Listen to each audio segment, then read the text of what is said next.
Thank you, thank you, thank you, thank you. परमपिता परमेश्वर, हम आपका हृदय से धन्यवाद करते हैं अद्भुत सामर्थ्य के लिए, अद्भुत प्रेम के लिए, अद्भुत योजनाओं के लिए, अद्भुत युक्तियों के लिए प्रभु, जो आप हमारे जीवन के लिए करते हैं। सारी महिमा हम सब के विश्वास करने वालों के जीवन से सिर्फ आपकी हो।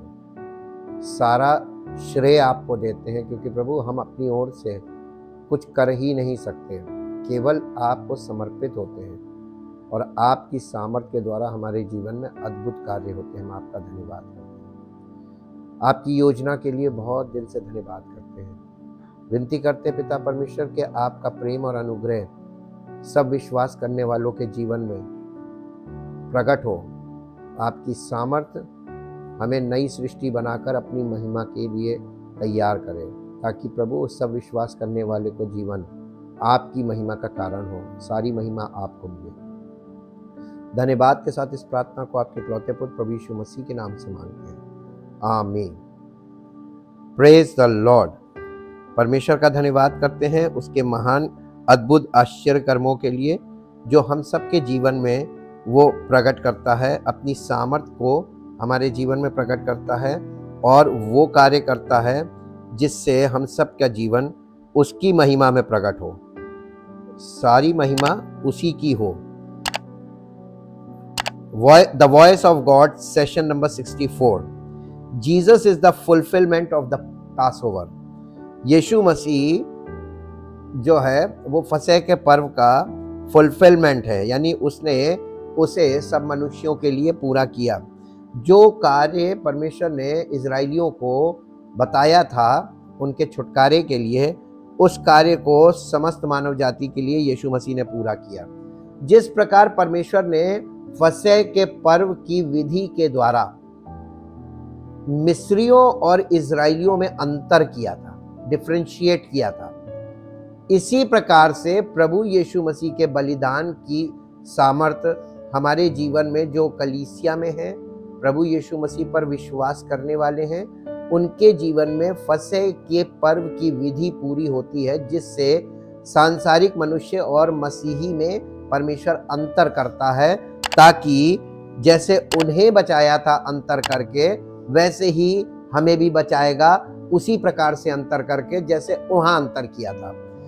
हमने आपको जैसा कल बताया था कि अब्राहम की संतान सबका खतना हुआ था। वाचा का चिन्ह खतना सबके शरीर में था, पुरुषों के। उसके बावजूद परमेश्वर ने उन्हें डिफरेंशिएट करने के लिए फसह के पर्व की विधि क्यों बताई थी?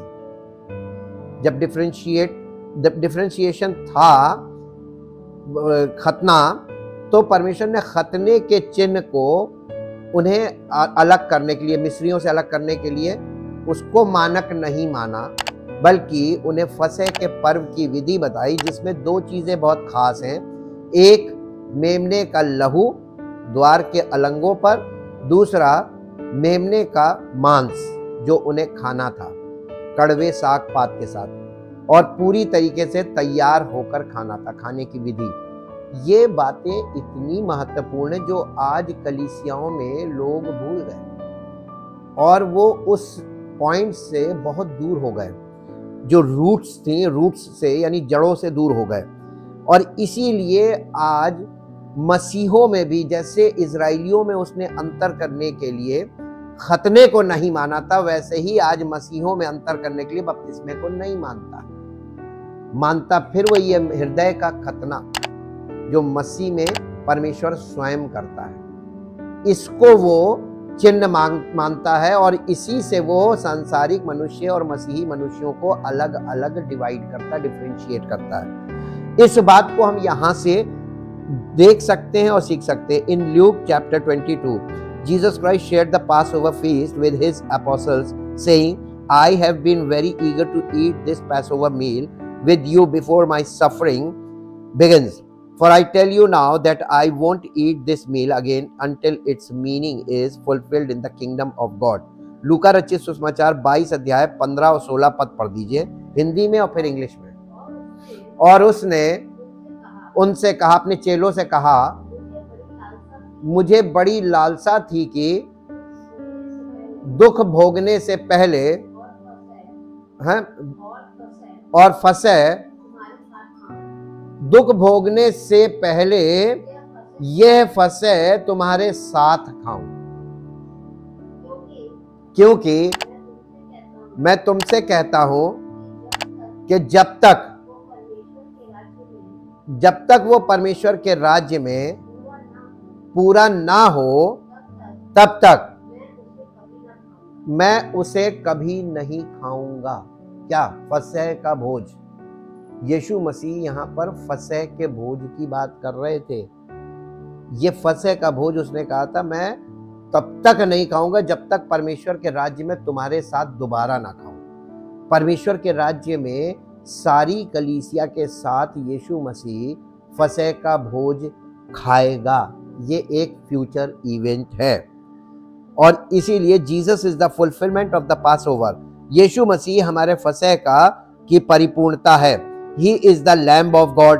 वो परमेश्वर का मेमना है, sacrifice to set us free from bondage to sin, जो हमें पापों की गुलामी से मुक्त करता है।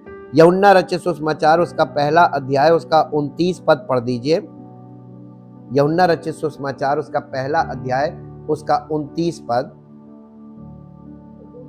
दूसरे दिन उसने यीशु को अपनी ओर आते देखकर कहा,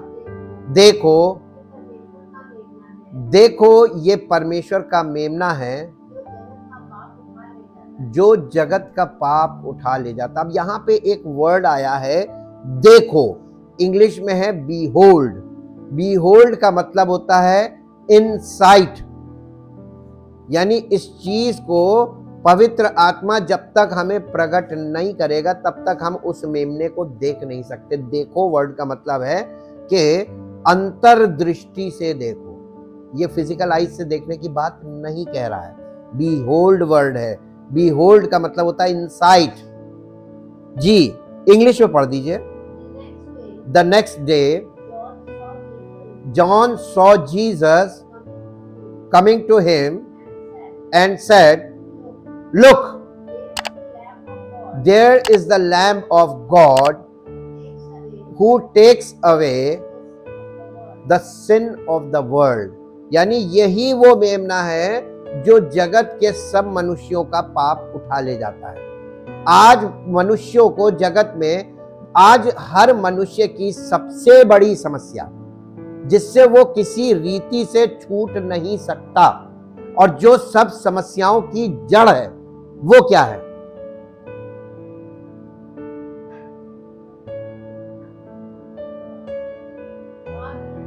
पाप। पाप की गुलामी में हर मनुष्य है और हर मनुष्य पाप का गुलाम है। अब आप एक बात याद रखिए गुलाम के विषय में कि गुलाम को कोई व्यक्ति अपने कब्जे में कर लेता है जब तक उससे ज्यादा उसको जिसने गुलाम बनाया है उसके स्वामी से ज्यादा शक्तिशाली कोई उसको उससे छुड़ा ना दे। बिना छुड़ाए आप गुलामी से छूट नहीं सकते। या तो कोई आपको आकर उससे अधिक दाम देकर खरीद ले तो आप उस दूसरे के गुलाम हो सकते हैं, वो आपको खरीद ले, और या उससे ज्यादा शक्तिशाली हो जो उसे हरा कर आपको उससे जीत ले, तब आप उससे छूट सकते हैं। पाप एक ऐसी चीज है जो हर मनुष्य के जीवन में उसके स्वभाव के द्वारा रूल कर रही है। आज आपकी सबसे बड़ी समस्या क्या है? आपको अपने जीवन में जो भी समस्या बड़ी लग रही है उसका रूट कॉज क्या है? पाप।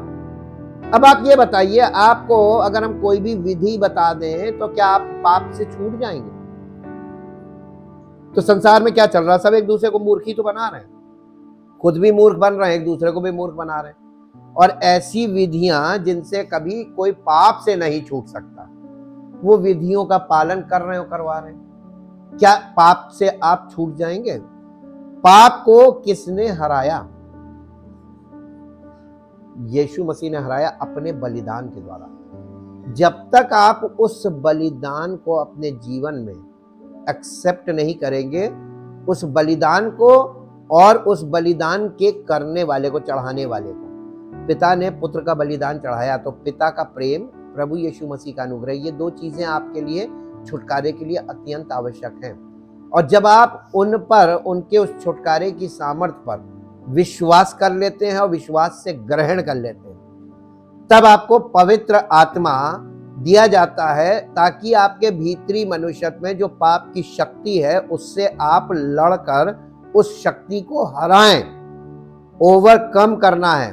तो परमेश्वर ने आपको पाप के दोष से मुक्त किया यीशु मसीह के बलिदान के द्वारा, और जैसे ही आप विश्वास करते हैं, आप परमेश्वर आपको दोष मुक्त कर देता है। लेकिन अभी आप पाप की शक्ति से छूटे नहीं, वो आपके स्वभाव में है, और इसके बाद आपकी असली लड़ाई शुरू हो जाती है, और वो लड़ाई है आपके भीतरी मनुष्यत्व, आपके स्वभाव की पाप की शक्ति के साथ। और वो पाप की शक्ति से आपको खुद लड़ना है, और परमेश्वर आपको सपोर्ट करेगा ताकि आप लड़ो। तो परमेश्वर आपको उस लड़ाई के लिए जितने भी हथियार हैं वो सप्लाई करेगा, लेकिन लड़ना आप ही को पड़ेगा। आपकी लड़ाई कोई दूसरा नहीं लड़ सकता, सबको अपनी अपनी लड़ाई लड़नी है। किससे? पाप की शक्ति से छूटने के लिए आपको अपना युद्ध लड़ना पड़ेगा।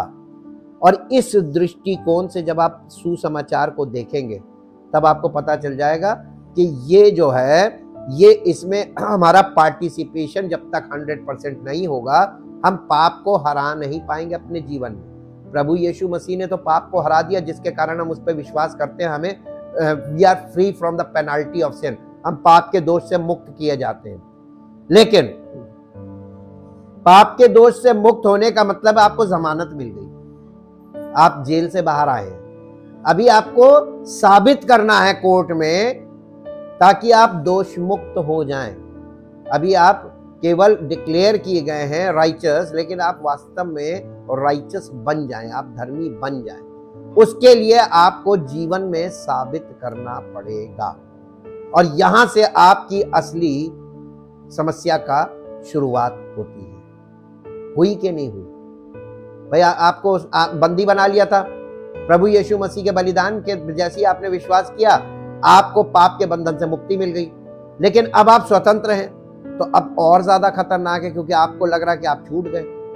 लेकिन पाप का स्वभाव आपके अंदर लगातार काम करेगा, और फिर वही स्वतंत्र इच्छा आपको पाप के बंधन में ले जाकर फिर खड़ा कर देगी। और आपको मालूम है बैड न्यूज बैड न्यूज ये है कि परमेश्वर का ये वाला काम, यीशु मसीह पर विश्वास लाना केवल एक बार, विश्वास से धर्मी ठहरना एक बार, आपको पाप के दोष से मुक्त किया जाता केवल एक बार जीवन, केवल एक बार। दोबारा अगर आप पाप में लिप्त होते हैं तो आपको कोई छुड़ाने नहीं आएगा, और परमेश्वर तो बिल्कुल नहीं आएगा, बिल्कुल कट ऑफ।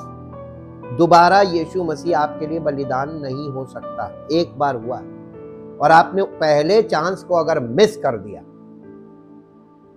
दोबारा आपको चांस नहीं मिलेगा, क्योंकि इतने लोग हैं कि जब आप मिस कर देते हैं तो फिर आप एकदम पीछे चले जाइए। लाइन करोड़ों की है, तो आपका नंबर आ पाएगा कि नहीं आ पाएगा ये भी कहना संभव नहीं। अब आप लाइन में लगे ही रहो। जो पहले अब है, जिसने अभी एक बार भी विश्वास नहीं किया, अब उसको मौका दिया जा रहा है। इसीलिए आप कलीसियाओं में देख रहे होंगे कि लोग आते हैं, और जो लोग आके फर्स्ट चांस जिनको मिलता है और फिर चले जाते हैं, उसके बाद जब पलट के आते हैं, सालों साल लग जाते हैं, उनके जीवन में कुछ नहीं। कारण उन्हें एक चांस मिला था, वो चांस उन्होंने मिस कर दिया, परमेश्वर के साथ खिलवाड़ कर दिया। अब वो उनकी अज्ञानता भी हो सकती है, जानकारी की कमी, लेकिन आपकी जानकारी की कमी आप ही को नुकसान पहुंचाती है। मेरे साथ एक पद पढ़िए इस विषय में, इब्रानियों की पत्री उसका 6 अध्याय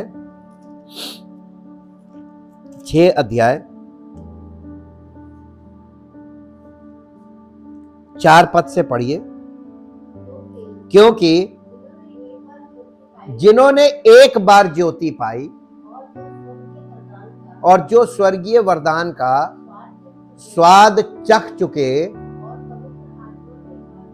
और पवित्र आत्मा के भागी हो गए हैं और परमेश्वर के उत्तम वचन का और आने वाले युग की सामर्थ्य का स्वाद चख चुके हैं। यदि वे भटक जाएं तो उन्हें मन फिराव के लिए फिर नया बनाना इम्पॉसिबल है। इम्पॉसिबल, कठिन नहीं लिखा है, कठिन होता तो फिर भी आशा थी, यहां लिखा है असंभव, इम्पॉसिबल है जी, क्योंकि वे परमेश्वर के पुत्र को अपने लिए दोबारा क्रूस पर चढ़ाते हैं और प्रगट में आपके जीवन से जो आप मसीही जीवन जीना शुरू ही नहीं करते हैं, अपनी वही तुक्का तुक्की चलते हैं, आप यीशु मसीह पर कलंक लगा रहे होते, पिता एकदम झल्ला जाता है जी। क्योंकि जो भूमि वर्षा के पानी को जो उस पर बार बार पड़ता है पी पी कर जिन लोगों के लिए वो ज्योति बोई जाती है, उनके काम का साग पात उपजाती है, वो परमेश्वर से आशीष पाती है। पर यदि वो भूमि झाड़ी और ऊंट कटारे उगाती है तो निकम्मी श्रापित होने पर है और उसका अंत जलाया जाना। अब आपको ये नहीं समझ में आया, आगे दृष्टांत बोल दिया। यदि कोई मसीह में आया, उसका जीवन लोगों के लाभ के लिए बन गया, उससे लोगों को फायदा मिलने लगा, तो वो परमेश्वर से जीवन आशीष पाता है जब वो दूसरों को लाभ पहुंचाता है। लेकिन अगर वो स्वार्थी जीवन रहता है तो वो श्रापित होता है, क्योंकि उसके जीवन से आत्मा के फल नहीं निकल रहे हैं, उसके जीवन से अपने ही स्वार्थ की बातें निकल रही हैं और वो व्यक्ति अपने शारीरिक स्वार्थ में आगे बढ़ने लगता है और वो व्यक्ति श्रापित हो जाता है। और मसीह में आपको दो प्रकार के लोग मिलेंगे, एक पवित्र आत्मा के फलों वाले, वो आशीषित हैं, और जो शारीरिक हैं वो सब श्रापित हैं। आपको दो प्रकार के मसीह मिलेंगे, यहाँ पे देख लीजिए। जो दूसरे प्रकार के वो श्रापित इसलिए है क्योंकि उनके जीवन से परमेश्वर की महिमा नहीं प्रकट हो रही है, परमेश्वर की इच्छा नहीं प्रकट हो रही है, परमेश्वर की मर्जी उनके जीवन में ना तो पूरी हो रही है, ना उनके जीवन से परमेश्वर के लोगों को कोई लाभ मिल रहा है। कलीसिया में हमको परमेश्वर रखता है ताकि हम कलीसिया के दूसरे विश्वासियों के लिए लाभ का कारण बने। अब आप कहेंगे अच्छा, पेड़ से फल मिलता है, लोग पेड़ के पास क्यों जाते हैं? फल के चक्कर में। लेकिन अगर ऊंट कटारे और झाड़ी कौन जाता उसके पास? वो नुकसान पहुंचाएगी, कांटा घुस जाएगा और सेप्टिक हो जाएगा और दिक्कत हो जाएगी। तो ऊंट कटारे अगर आपके जीवन के, आपके स्वभाव में से ऊंट कटारे निकलेंगे तो कोई आपको लाइक नहीं करता, आप श्रापित हो गए। लेकिन अगर आप मसीही हैं और आपके जीवन में पवित्र आत्मा के फल हैं तो लोग आपके पास आएंगे उन फलों के चक्कर में। तो लोगों को आपसे लाभ मिल रहा है कि नहीं मिल रहा है? फल जो है पेड़ के लिए नहीं होता है, फल हमेशा दूसरों के लिए होता है। आपका जीवन दूसरों के लिए है। मसीही जीवन का मतलब सार्वजनिक जीवन, दूसरों के लिए मदद करना, दूसरों की सहायता करना, अपना स्वार्थ छोड़ देना। कितने लोग शुरुआत किए होंगे। जब तक आप अपने जीवन को बलि नहीं करते, जीवित बलिदान चाहिए। जीवित बलिदान का मतलब अपना जीवन प्रभु की इच्छा पूरी करने के लिए समर्पित कर देना, ये जीवित बलिदान है। और अगर ये नहीं किया किसी ने तो उसका जीवन कुछ दिनों बाद अपने आप श्रापित हो जाएगा। यहां पर यही बात बताई जा रही है। अब आप देखिए, एक और पद निकालिए जो आपको मिलेगा, भजन संहिता 22 अध्याय, भजन संहिता उसका 22 अध्याय।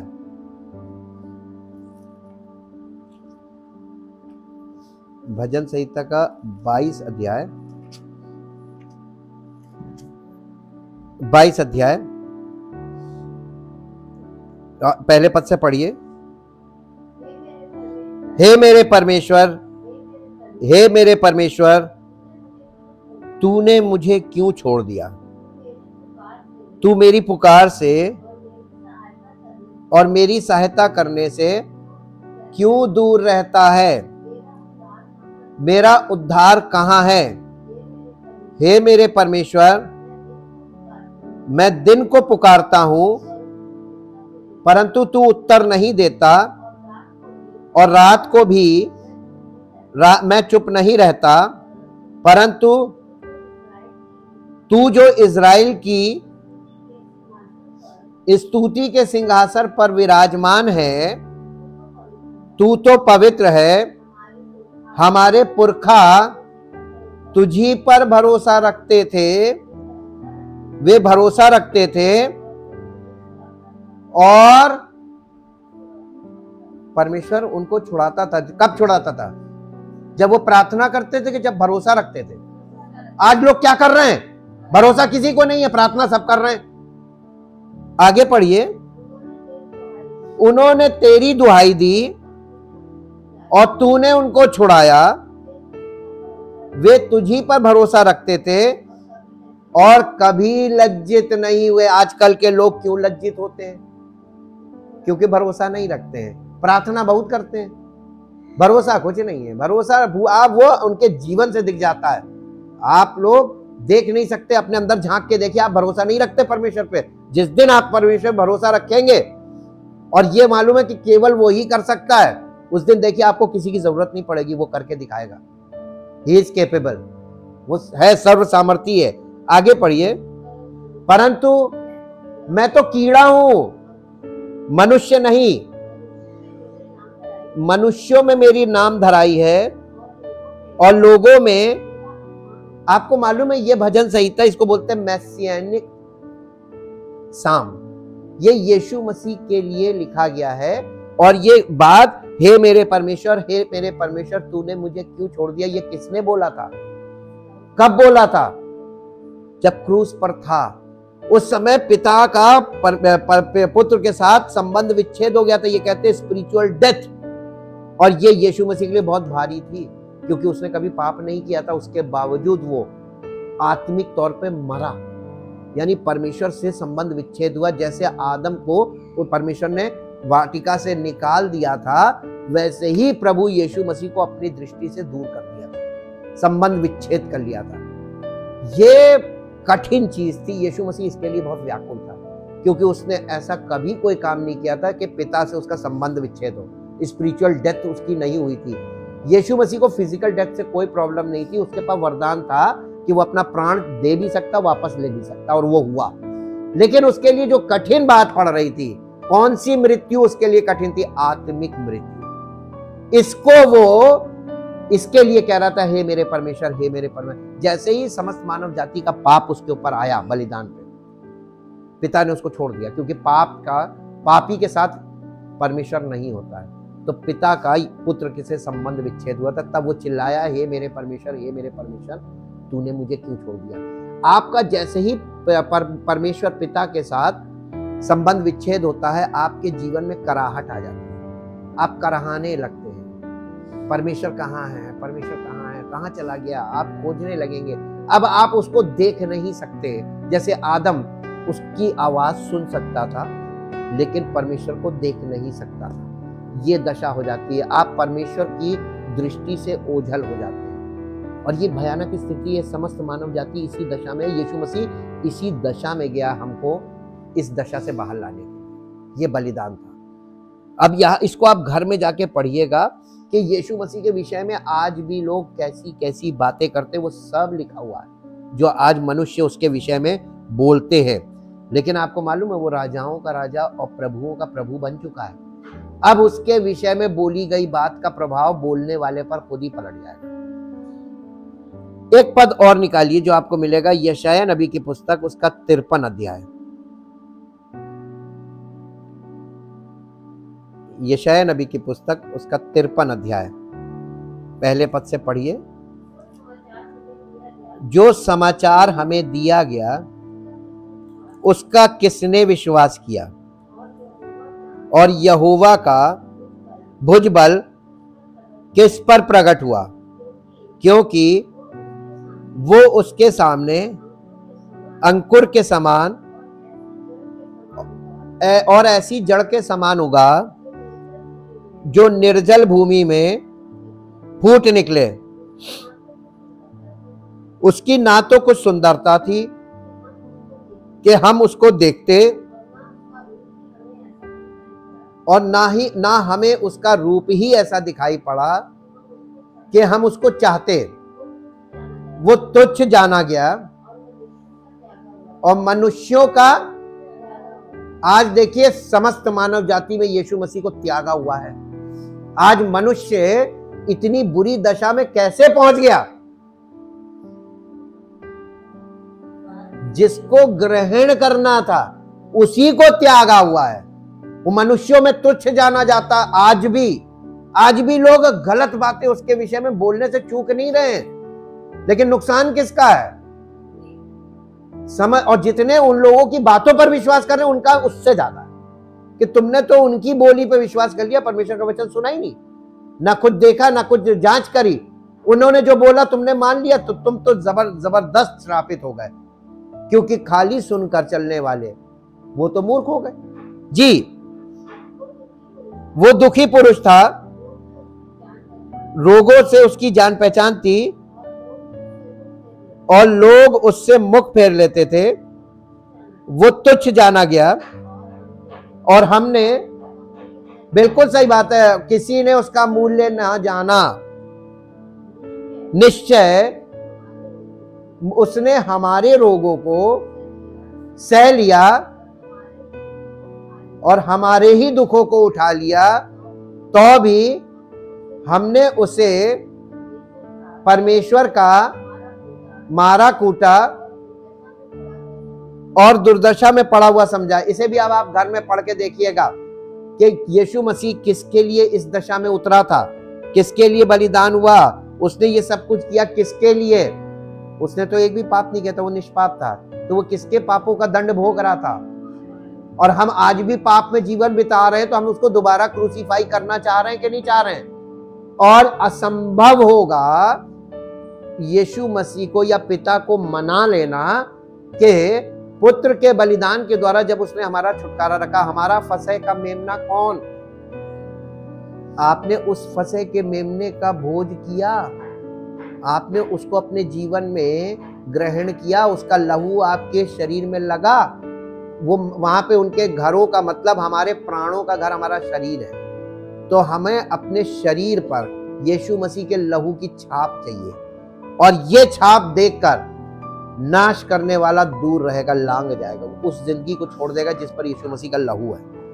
और अब देखते हैं, the blood of Jesus covers and protects us and his body was broken to free us from eternal death. उसकी देह हमारे लिए तोड़ी गई क्योंकि वो हमारा फसह का मेमना है। पहला कुरिन्थियों 5 अध्याय उसका 7 पद, पहला कुरिन्थियों 5 अध्याय उसका 7 पद देखिए। पुराना खमीर यानी अपने स्वभाव में से आपको मन फिराते जाओ। पुराना खमीर क्या? हमारा पुराना स्वभाव, उसमें पाप, वो करप्ट है नेचर। पुराना खमीर निकाल कर अपने आप को शुद्ध करो कि नया गुंधा हुआ आटा बन जाओ, यानी हमारा भीतरी मनुष्यत्व नया हो जाए, पुराना मनुष्यत्व निकल जाए जी, ताकि तुम अखमीरी हो जाओ। हम खमीरे हैं जी, क्योंकि हमारा भी फसह जो मसीह है बलिदान हुआ है, इसलिए आओ हम उत्सव में आनंद मनाएं, ना तो पुराने स्वभाव से, पुराने खमीर का मतलब पुराने मनुष्यत्व से। पुराना मनुष्यत्व मसीह में आपको घुसने नहीं देगा। अगर आप कोई व्यक्ति मसीह में प्रवेश पाना चाहता है तो कैसे पा सकता है? पुराना मनुष्य जब तक मिट नहीं जाएगा और आपका नया मनुष्यत्व नहीं बन जाएगा, आप मसीह में नहीं जा सकते जी। ना तो पुराने खमीर से और ना बुराई और दुष्टता के खमीर से, परंतु सिधाई और सच्चाई की अखमीरी रोटी। अखमीरी रोटी का मतलब जिसमें खमीर ना हो, हमारे स्वभाव में से पाप निकल जाए और परमेश्वर की ओर से पवित्रता आ जाए। क्या पॉसिबल है?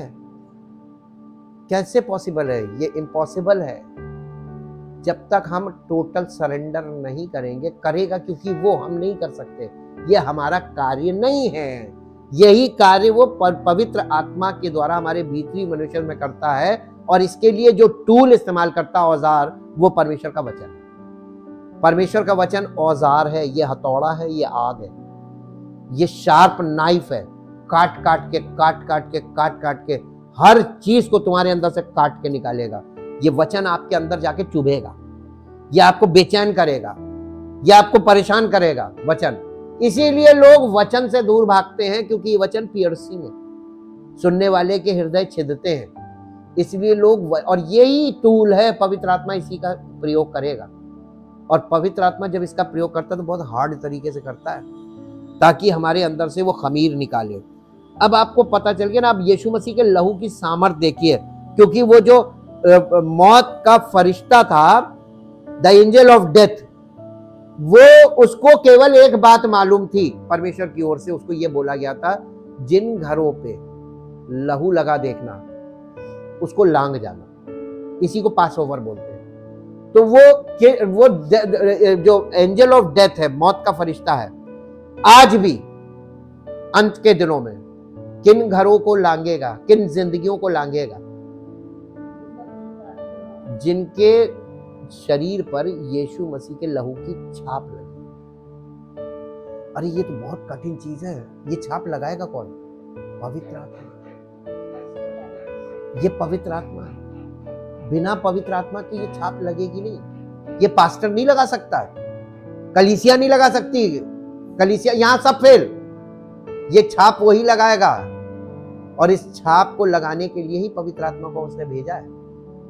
और लोग यहीं पर फेल गए, यहीं उनकी बुद्धि फेल हो गई कि परमेश्वर क्या कर सकता है, हम धोखा दे सकते हैं। आप झूठे मसीह बन के संसार में अपने आप को और संसार के लोगों को धोखा दे सकते हैं।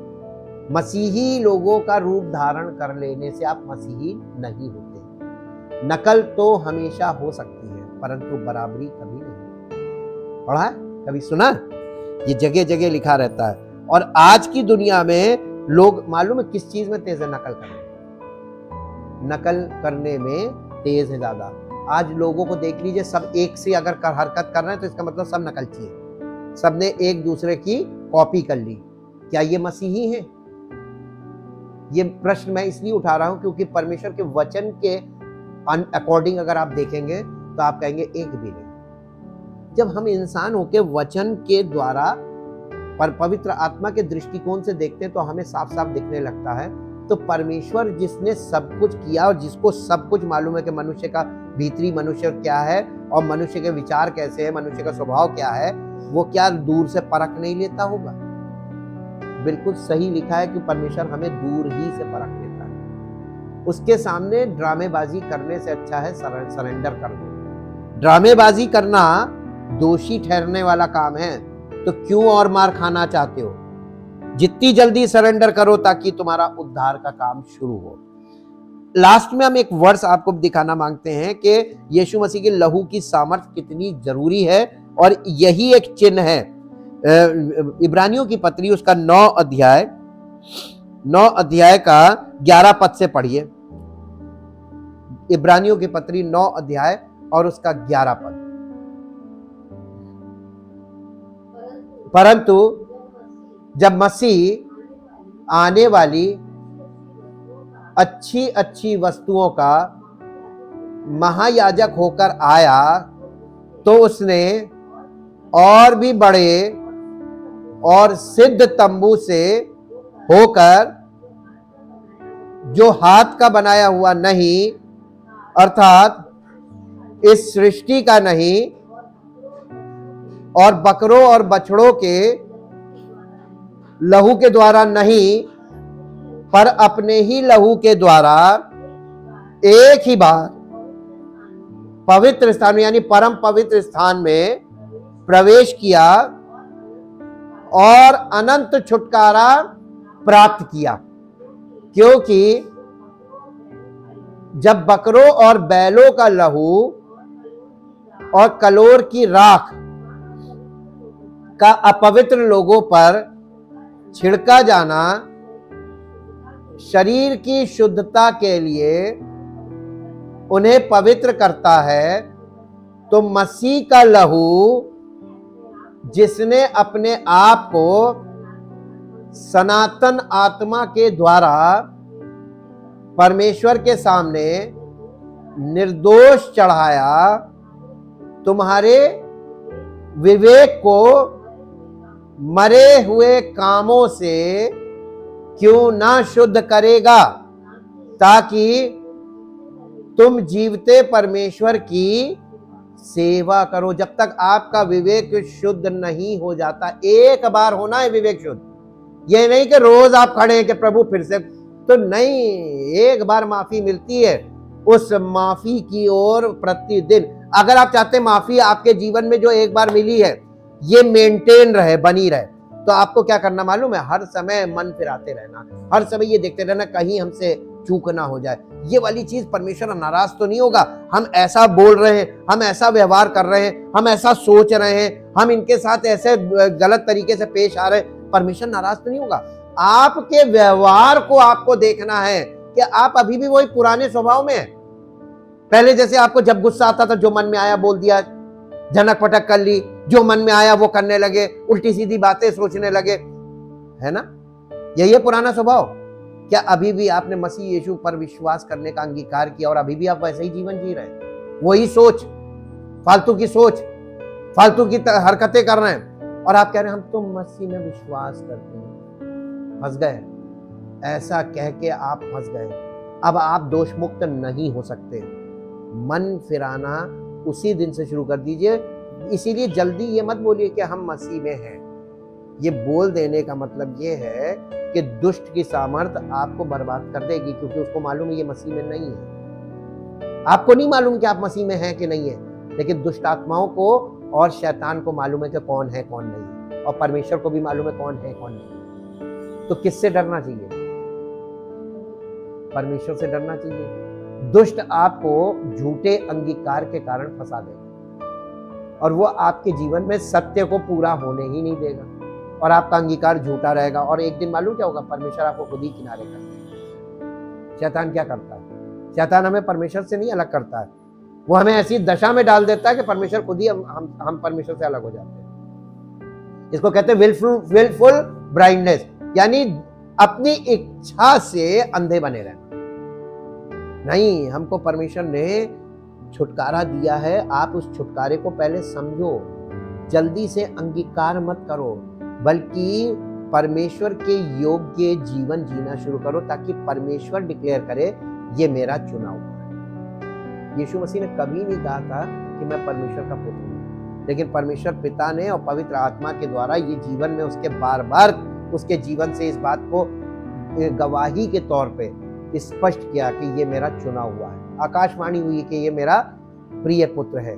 और यीशु मसीह बार बार कहता था पिता मुझ में होकर कार्य कर रहा है। तो सामर्थ के काम पिता कर रहा था पवित्र आत्मा के द्वारा, यीशु मसीह के शरीर के द्वारा। तो वो कौन कर रहा था? परमेश्वर कर रहा था। और ये भी इस बात की गवाही थी कि देखो मैं पिता मेरे साथ है। आपके जीवन में परमेश्वर की प्रेजेंस होगी ना, तो आपको अपने मुंह से झूठा अंगीकार मत करो जब तक कि परमेश्वर की गवाही आपके जीवन से, पवित्र आत्मा के फल जिस दिन प्रकट हो गए तब खुद ही पता चल जाएगा कि ये परमेश्वर, इसके पवित्र आत्मा इसके जीवन में है और ये परमेश्वर का चुना हुआ है।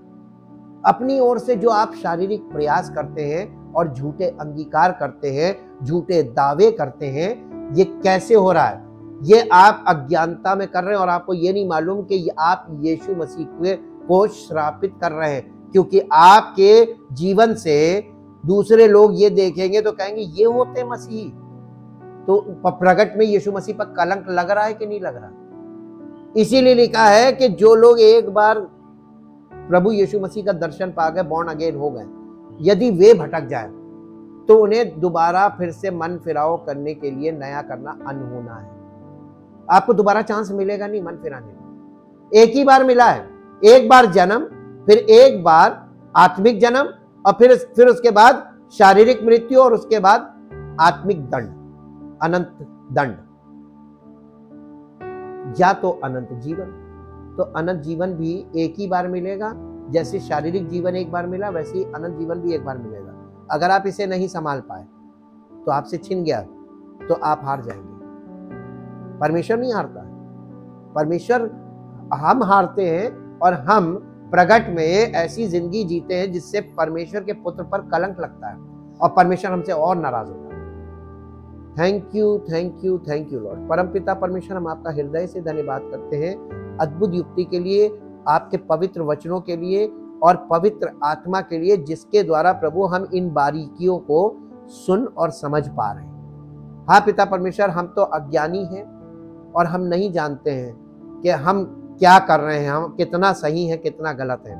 हम अपनी दृष्टि में अपने आप को धर्मी समझते हैं, हम अपनी दृष्टि में अपने आप को सही जानते हैं, लेकिन प्रभु आपके वचन में लिखा है कि परमेश्वर हृदय को जांचता है, और हृदय को आप जांचते हैं अपने वचन के द्वारा, और वचन काम करता है पवित्र आत्मा के द्वारा।